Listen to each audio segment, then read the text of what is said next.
आईचं घर म्हणजे निवांतपणाचं सुख आणि हेच सुख अनुभवण्यासाठी मी आले होते आईकडे, कारण तिनं मला जेवायला बोलवलं होतं.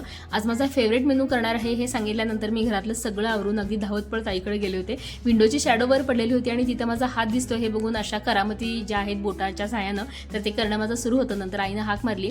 मस्त अशा गरम गरम पुऱ्या आईनं केलेल्या होत्या आणि पुरी भाजी श्रीखंड माझा फेवरेट मेनू आईनं मला दिलेला होता आणि तो मी अर्थात एन्जॉय केला. आत्मातृप्त झाला आईच्या हातचं खाऊन हे सांगायची काही गरजच नाही आहे. तर धुरंधर चित्रपट रिलीज झाला आहे आपल्याला माहिती आहे, तर हीच फिल्म बघण्यासाठी मी आणि नेहल गेलो होतो.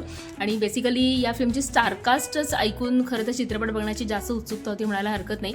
आणि अक्षय खन्नाच खरा धुरंधर का आहे हा चित्रपट बघितल्यानंतर आपल्याला लक्षात येतं.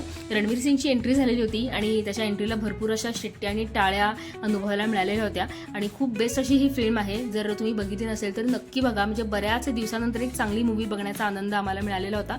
फिल्म साधारण 3.5 तासाची आहे आणि आम्ही चित्रपट बघून घरी आलो होतो. तर हा आहे दुसऱ्या दिवशीचा ब्लॉग. गाजराचा हलवा मी केलेला होता आणि खरं तर सीझनचा पहिला हलवा केला होता म्हणायला हरकत नाही.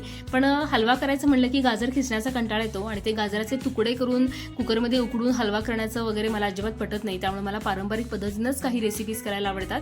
तर इथं गाजर मी किसून घेतलेले होते. कढईमध्ये तूप घेतलेलं होतं, त्याच्यामध्ये हा जो किस आहे तर तो मी छानपैकी फ्राय करून घेतलेला होता.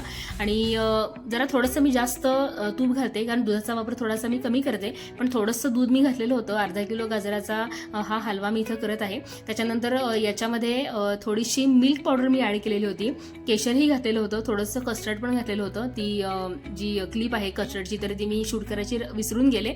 त्याच्यानंतर वेलची पावडर घातली होती आणि याच्यामध्ये मी साखरेचा नाही तर गुळाचा वापर केलेला होता. आणि तुम्ही जर याआधी गुळाचा हलवा केला नसेल तर नक्की ट्राय करून बघा, खूप छान हलवा होतो. आणि साधारण आपल्याला जेवढा शिजवायचा आहे, म्हणजे प्रत्येकाची पद्धत वेगळी असते, तर त्यानुसार आपण हा हलवा जो आहे तो शिजवून घेऊ शकतो. बघू शकता खूप सुंदर आणि मस्त असा वास येत होता आणि अर्थातच गाजराचा हलवा खूप सुंदर झाला होता, हे वेगळं सांगायची गरज नाही.